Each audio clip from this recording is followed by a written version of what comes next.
Technology రోజుకో కొత్త పంథాలో పయనిస్తోంది. AI సాంకేతికతను ఉపయోగించుకుంటూ రకరకాల టూల్స్ రంగప్రవేశం చేస్తున్నాయి. ఈ కోవలో ఇప్పుడు ఎక్కువగా వినిపిస్తున్న పేర్లు గిబ్లీ. ఇదొక Japanese animation studio technology. Animation టెక్నాలజీని ప్రముఖ ఏఐ సంస్థ ఓపెన్ ఏఐ తన చాట్ జీపీటీ ద్వారా అందిస్తోంది. దీన్ని GPT-4o అని పిలుస్తారు. ఇప్పుడు ఎవరైనా టూల్ సహాయంతో తమ ఫోటోలను గిబ్లీ స్టైల్లోకి మార్చుకోవచ్చు. ఒక కార్టూన్ లేదా యానిమేషన్ ద్వారా ఈ తరహా ఫోటోలు దర్శనమిస్తున్నాయి. అయితే టెక్ ప్రపంచంలో ఇప్పుడు ఈ ట్రెండే నడుస్తోంది. ఏపీ ఐటీ ఎలక్ట్రానిక్స్ అలాగే విద్యాశాఖ మంత్రి నారా లోకేష్ తన ఫోటోలను తన ఫ్యామిలీ ఫోటోలను గిబ్లీ స్టైల్లోకి మార్చుకున్నారు. ఆ ఫోటోలను ఆయన సోషల్ మీడియాలో షేర్ చేశారు. గిబ్లీ ఫైడ్ గ్యాంగుల్లో చేరినందుకు చాలా సంతోషంగా ఉందని క్యాప్షన్తో ఎక్స్లో పోస్ట్ చేశారు నారా లోకేష్.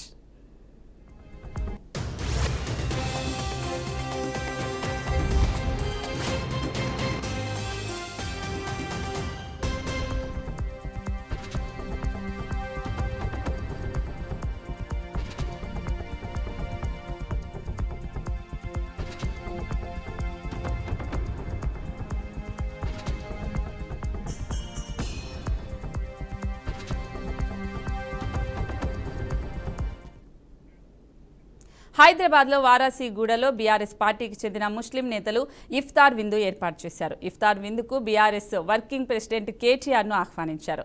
ఎమ్మెల్యే పద్మారావు గౌడ్తో కలిసి స్కూటీపై వెళ్లారు. ఎమ్మెల్యే పద్మారావు గౌడ్ నివాసం నుంచి పార్టీ నాయకులు కార్యకర్తలతో కలిసి బైక్పై వెళ్లారు. ఈ మార్గంలో పలువురిని కేటీఆర్ పద్మారావు పలకరించారు. ఈ నేపథ్యంలో పలుచోట్ల భారీగా ట్రాఫిక్ జామ్ కాగా అక్కడ ట్రాఫిక్ అధికారులు ట్రాఫిక్ రద్దీని నియంత్రించే పనిలో పడ్డారు. కేటీఆర్ స్కూటీ నడుపుతూ వెళ్తున్న వీడియో ప్రస్తుతం వైరల్గా మారింది.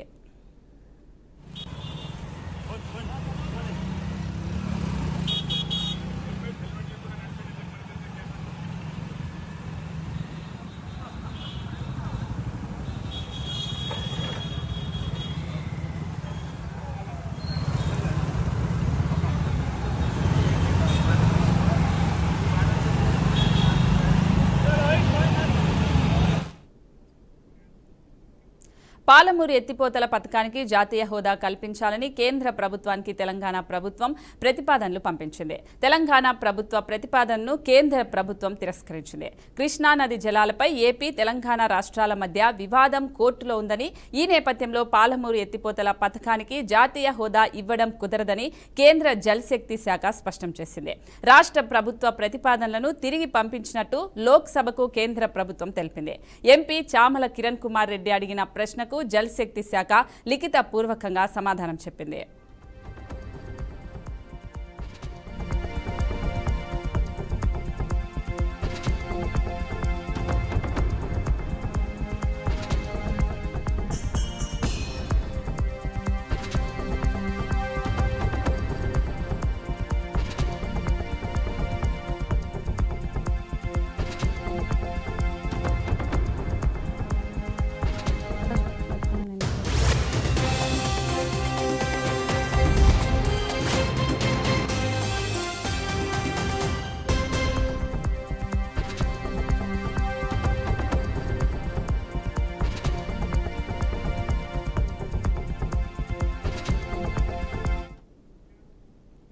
కృష్ణా జిల్లా ఆత్కూరు స్వర్ణ భారత్ ట్రస్టు ఉగాది సంబరాల వేడుకలలో ముఖ్య అతిథిగా సీఎం చంద్రబాబు నాయుడు పాల్గొన్నారు. అయితే సీఎం పర్యటన సందర్భంగా జిల్లా కలెక్టర్ డీకే బాలాజీ ఏర్పాట్లను పరిశీలించారు. వివిధ శాఖల అధికారులతో కట్టుదిట్టమైన భద్రతా ఏర్పాట్లపై సమీక్ష సమావేశం నిర్వహించారు. సీఎం ఉగాది సంబరాలలో పాల్గొని అనంతరం సుధీర్ ఫార్మా కంపెనీ నూతనంగా ఏర్పాటు చేసిన స్కిల్ డెవలప్మెంట్ సెంటర్ను ప్రారంభించనున్నట్లు తెలిపారు.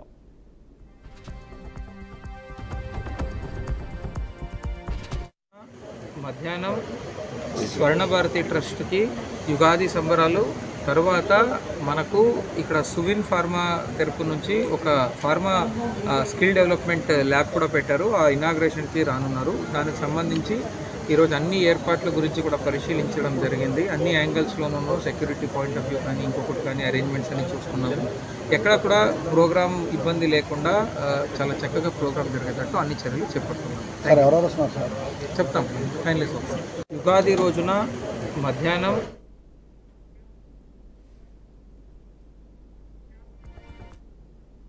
గుంటూరు జిల్లా మంగళగిరి నియోజకవర్గం తాడేపల్లి పట్టణ వైసీపీ కార్యాలయంలో అధ్యక్షులు బుర్రముక్కు వేణుగోపాలస్వామిరెడ్డి ఆధ్వర్యంలో ముఖ్యమైన నాయకులు కార్యకర్తల సమావేశం నిర్వహించారు. ముఖ్య అతిథులుగా ఎమ్మెల్సీ మురుగుడు హనుమంతరావు, నియోజకవర్గ సమన్వయకర్త దొంతిరెడ్డి వేమారెడ్డి హాజరయ్యారు. చంద్రబాబు చెప్పిన బూటకపు హామీలకు ప్రజలు నమ్మి గెలిపించిన ప్రతిసారి రాష్ట్రం 5 సంవత్సరాలు వెనక్కి వెళ్తుందని వేమారెడ్డి తెలిపారు.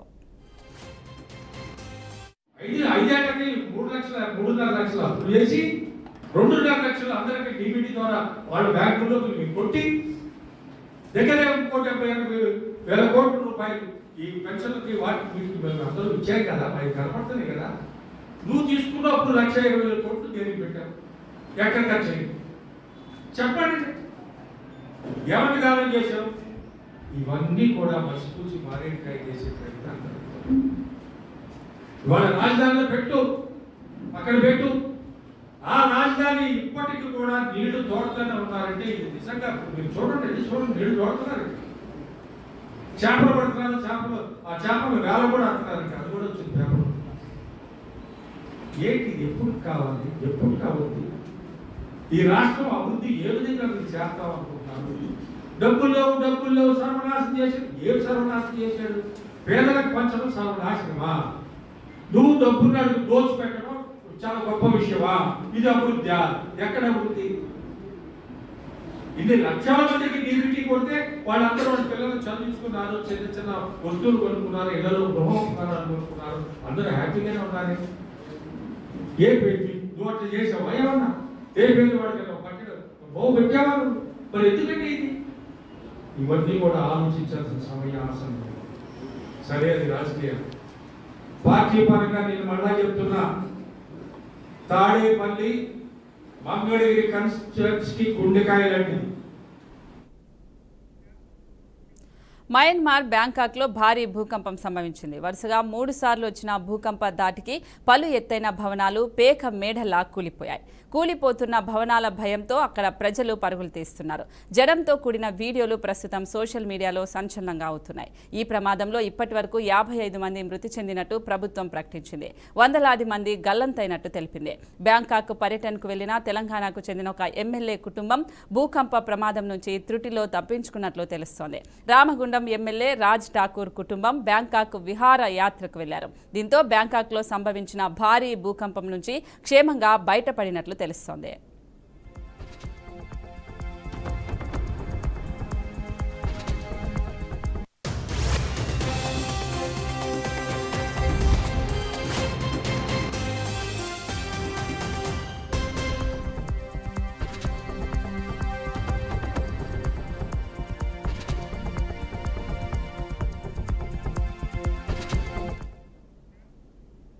నిజామాబాద్లో కారులో డెడ్ బాడీ కలకలం రేపింది. జిల్లాలోని చెక్ పోస్టు వాహన తనిఖీలు చేస్తుండగా కారు ఆపకుండా ఒక డ్రైవర్ అతి వేగంగా వెళ్లాడు. దీంతో అనుమానం వచ్చిన పోలీసులు కారును వెంబడించి పట్టుకున్నారు.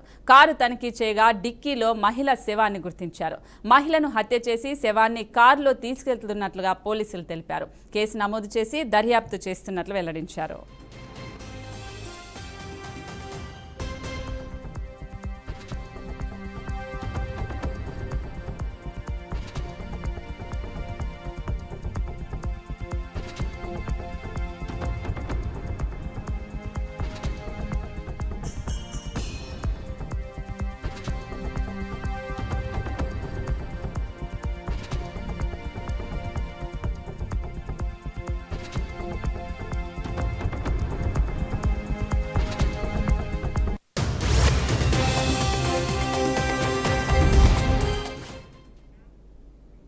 అనకాపల్లి జిల్లా మాడుగులలో రోడ్లు సౌకర్యం కల్పించాలని గిరిజన మహిళలు పాదయాత్ర నిర్వహించారు. ఎన్నికల ముందు హామీలు ఇచ్చి 9 నెలలు అవుతున్నా కనీసం పట్టించుకోలేదని వారు ఆవేదన వ్యక్తం చేస్తున్నారు. వర్షం వస్తే గెడ్డలు దాటలేక గర్భిణీలు స్త్రీలు అలాగే బాలింతలను డోలీలు కట్టి మోసుకుని వెళ్తున్నారని వాపోతున్నారు. ఆదివాసుల పాదయాత్రకు సిపిఎం నాయకులు మద్దతు తెలిపారు. అనంతరం మహిళలతో కలిసి ఎంపీడీఓకు వినతి పత్రం అందించినట్లు సిపిఎం నాయకులు తెలిపారు. మా పంచాయతీ శంకరం పంచాయతీ భీమాడుగుల మండలం అనకాపల్లి జిల్లా గత ప్రభుత్వంలో శాంక్షన్ 9 కోట్ల 10 లక్షలు గ్రాంట్ అనేది శాంక్షన్ చేయడం జరిగింది. సుమారు 2.5 కోట్ల వర్క్ చేసి మాకు బిల్లులు పడలేదని చెప్పేసి కాంట్రాక్టర్ గారు పనులు అనేవి ఆఫ్ చేయడం జరిగింది. అవి ఏమైనప్పటికీ తిరిగి ప్రారంభించాలని చెప్పేసి మా గిరిజనుల యొక్క స్థితిగతులు తెలుసుకొని అధికారులు కానీ మంత్రులు కానీ లేక మన డిప్యూటీ సీఎం అయిన మన పవన్ కళ్యాణ్ గారు ఆయన తెలుసుకొని మా సమస్యలు తెలుసుకొని మాకు ఈ రోడ్లు బ్రిడ్జులు నిర్మాణాలు వేగంగా చేపట్టేలా ఆదేశాలు జారీ చేయమని చెప్పేసి ఈ ఏదైతే మేము సిపిఎం పార్టీ అవని లేక మా గిరిజనులవని మా యొక్క స్థితిగతులు ఇక్కడి నుంచి ఏ పంటలు తీసుకెళ్లాలన్నా సరే ఏర్లు అనేవి ఎక్కువ రావడం వల్ల అనేక సమస్యలు ఎదుర్కోవడం జరుగుతుంది. ఇన్ టైంలో పండించిన పంటను కూడా మార్కెట్కి తీసుకెళ్ళి అమ్మని పరిస్థితి అనేది ఏర్పడుతుంది. ఇలాంటి పరిస్థితుల్లో కూడా మాకు సుమారు ఇప్పటి వరకు 78 సంవత్సరాలు అవుతుంది స్వాతంత్రం వచ్చి. ఇప్పటి వరకు రోడ్లు కానీ బ్రిడ్జిలు కానీ నిర్మాణం అనేవి జరగలేదు. కావున ఇవన్నీ దృష్టిలో పెట్టుకొని అధికారులు కానీ ప్రజానాయకులు కానీ వెంటనే స్పందించి నిర్మాణం పనులు చేపడతారని ఈ యొక్క పాదయాత్ర ద్వారా మేము ఈ ఒక్క పాదయాత్ర అనేది ఎందుకు చేస్తున్నామంటే గత 75 సంవత్సరాల నుంచి ప్రతి పార్టీ నాయకులు ఓట్లు వేయించుకొని నమ్మబలుగుతూ రోడ్లు వేస్తాం, మీకు ఇల్లులు కట్టేస్తాం అన్నట్టుగా ఎన్నో హామీలు ఇస్తున్నారు. కానీ ఏ ఒక్కరు గెడ్డేవతలు 7 గ్రామాలు ఉన్నాయి. కొత్త వలస, ఎలంపాడు, గొప్పూరు, తాడివలస, రాయిపాలెం, రాజంపేట, మాడిపాలెం 7 గ్రామాలకి ఎటువంటి సహాయం అనేది ఎవ్వరు ఇప్పటి వరకు చెయ్యలేదు. అందుకని ఈరోజు మేము పాదయాత్ర ద్వారాగా 7 గ్రామాల నుంచి వందలాది మంది నిరసన చేయడానికి కదిలి వచ్చాము. ఇప్పటికైనా గవర్నమెంట్ దృష్టిలో చూసుకొని మమ్మల్ని అందరినీ వెంటనే రోడ్డు సౌకర్యం కల్పించాలని ఈ గ్రామాలకి కోరుకుంటున్నాం. వికారాబాద్ జిల్లా పరిగి మండలంలో అడ్డు అదుపు లేకుండా అక్రమంగా ఇసుక తరలిస్తున్నారు. గోవిందపూర్ తాండా గేట్ సమీపంలో ఇసుకను తాండూరు నుంచి దోమ మండలం ఒక గ్రామానికి తరలిస్తూ ఉంటే లారీ అసోసియేషన్స్ డ్రైవర్లు పట్టుకున్నారు. అయితే వారంలో రెండోసారి అక్రమ ఇసుకను పట్టుకున్నట్లు లారీ అసోసియేషన్స్ డ్రైవర్లు తెలిపారు. ఇసుక తరలిస్తున్న ట్రాక్టర్కి ఎలాంటి అనుమతులు లేవని లారీ అసోసియేషన్ వారు పోలీసులకు సమాచారం అందించారు. లారీ అసోసియేషన్ సమాచారం మేరకు కేసు నమోదు చేసి పోలీసులు దర్యాప్తు చేపట్టారు.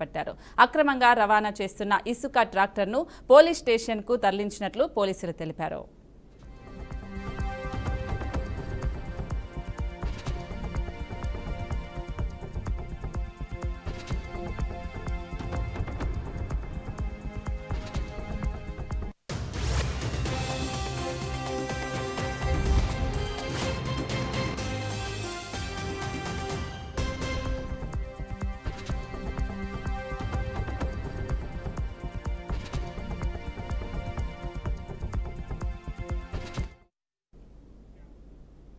హైదరాబాద్ మధురానగర్లో ముఖేష్ అనే వ్యక్తి హత్యాయత్నానికి పాల్పడ్డాడు. రహ్మత్ నగర్లోని బంగారు మైసమ్మ ఆలయ సమీపంలో కిరణ్ అనే వ్యక్తిపై ముఖేష్ కత్తితో దాడి చేశాడు. దీంతో అతడికి తీవ్ర గాయాలయ్యాయి. భయభ్రాంతులకు గురైన స్థానికులు పోలీసులకు సమాచారం అందించారు. సంఘటనా స్థలానికి చేరుకున్న పోలీసులు గాయపడిన వ్యక్తిని ఆసుపత్రికి తరలించారు. అనంతరం నిందితుడు ముఖేష్ పై కేసు నమోదు చేసుకుని దర్యాప్తు చేపట్టారు.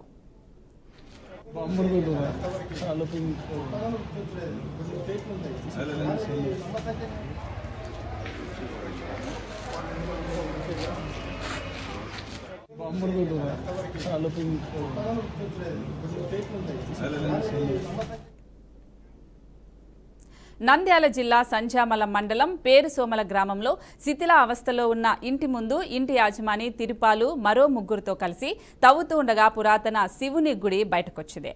10 సంవత్సరాల క్రితం శివాలయం ఉందని తెలియక ఇప్పుడు ఇల్లు కొన్నానని తిరుపాల్ చెప్పాడు. కొద్ది రోజుల క్రితం శివాలయం ఉందని తెలపడంతో వెంటనే ఆ ఇంటిని ఖాళీ చేశామన్నారు. ఇప్పుడు ఆ శివునికి పూజలు చేయడం కోసం పేరుసోమల గ్రామస్తుల సమక్షంలో బెస్త తిరుపాలు శివాలయానికి పూడికతీత తీసి దారి ఏర్పాటు చేశారు. శివాలయం గుడికి పక్కనే పెద్ద కోనేరు ఉన్న ఆనవాళ్లు కూడా ఉన్నట్లు స్థానికులు గుర్తించారు. దీంతో పేరుసోమల చుట్టుపక్కల గ్రామాల ప్రజలు తండోపతండాలుగా వచ్చి పూజలు చేయడం మొదలుపెట్టారు.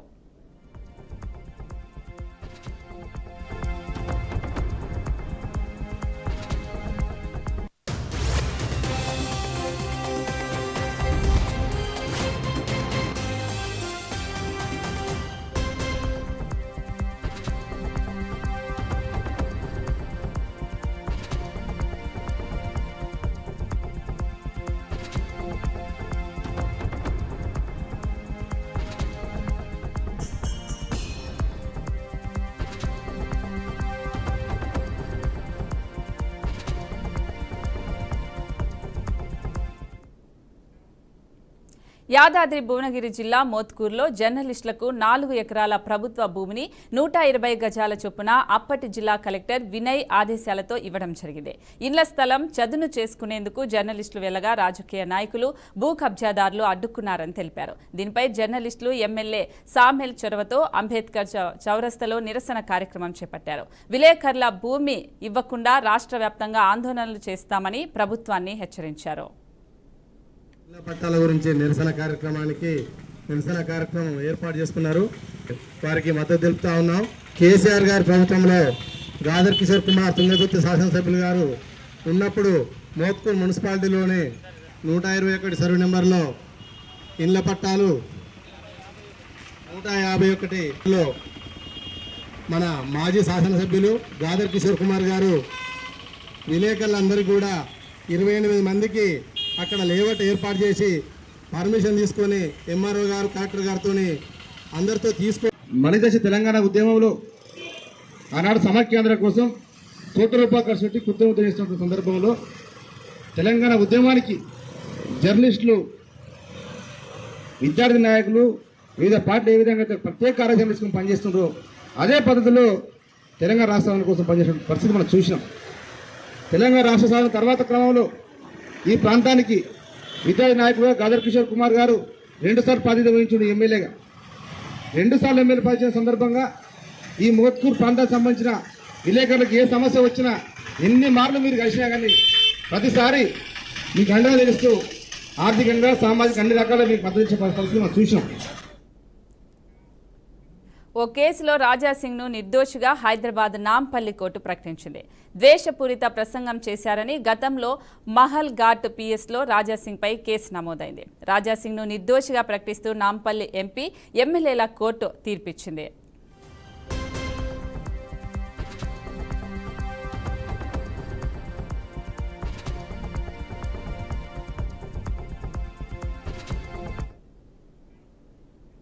పాలసీదారులకు ఎలాంటి ఇబ్బందులు తలెత్తకుండా ఉండటానికి ఎల్ఐసి సేవలను మరింత విస్తృతం చేసింది. ఈ నెల 29, 30, 31వ తేదీల్లోనూ సాధారణ కార్యకలాపాలు నిర్వహిస్తామని ఉన్నతాధికారులు తెలిపారు. IRDAI జారీ చేసిన సూచనల ప్రకారం ఈ నిర్ణయం తీసుకున్నామని ఎల్ఐసి ప్రకటించింది. నిజానికి ఉగాది పండుగ రోజున సహజంగా సెలవు ఉంటుంది. కానీ ఆ రోజు కూడా సేవలు చేసేందుకు ఎల్ఐసి ఈ నిర్ణయం తీసుకుంది.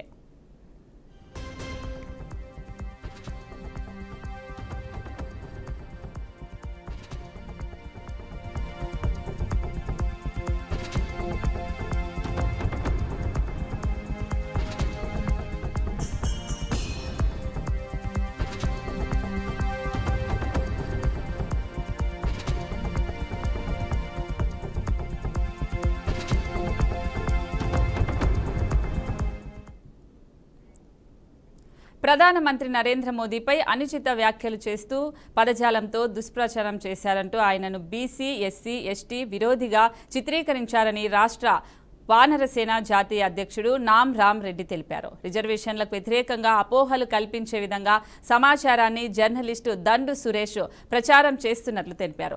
అయోధ్య రామాలయం, గుజరాత్లోని నర్మదా నది తీరంలోని సర్దార్ వల్లభాయ్ పటేల్ విగ్రహ నిర్మాణంపై తప్పుడు ప్రచారం చేస్తున్నట్లు పేర్కొన్నారు. భిన్న వర్గాల మధ్య సామాజిక మతభేదాలు సృష్టించడానికి ప్రయత్నిస్తున్నట్లు ఆయన తెలిపారు.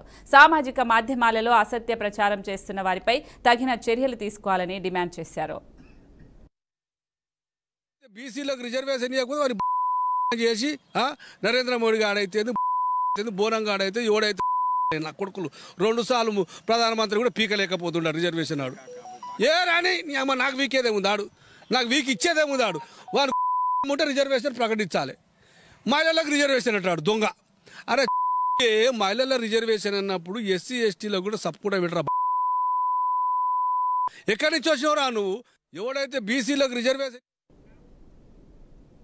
ఆప్ అధినేత మాజీ ముఖ్యమంత్రి అరవింద్ కేజ్రీవాల్పై పోలీసులు కేసు నమోదు చేశారు. ప్రభుత్వ నిధులను దుర్వినియోగం చేశారన్న ఆరోపణల నేపథ్యంలో ఢిల్లీ పోలీసులు కేజ్రీవాల్పై ఎఫ్ఐఆర్ బుక్ చేశారు. కేజ్రీవాల్తో సహా మరికొందరిపై ఎఫ్ఐఆర్ బుక్ చేసినట్టుగా రౌస్ అవెన్యూ కోర్టు పోలీసులు నివేదిక సమర్పించారు. తదుపరి విచారణను ఏప్రిల్ 18కి ధర్మాసనం వాయిదా వేసింది. కేజ్రీవాల్ ఇతరులపై అధికారిక ఫిర్యాదు తర్వాత దర్యాప్తు ప్రారంభించినట్లు రాష్ట్ర పోలీసులు కోర్టుకు సమాచారాన్ని తెలియజేశారు.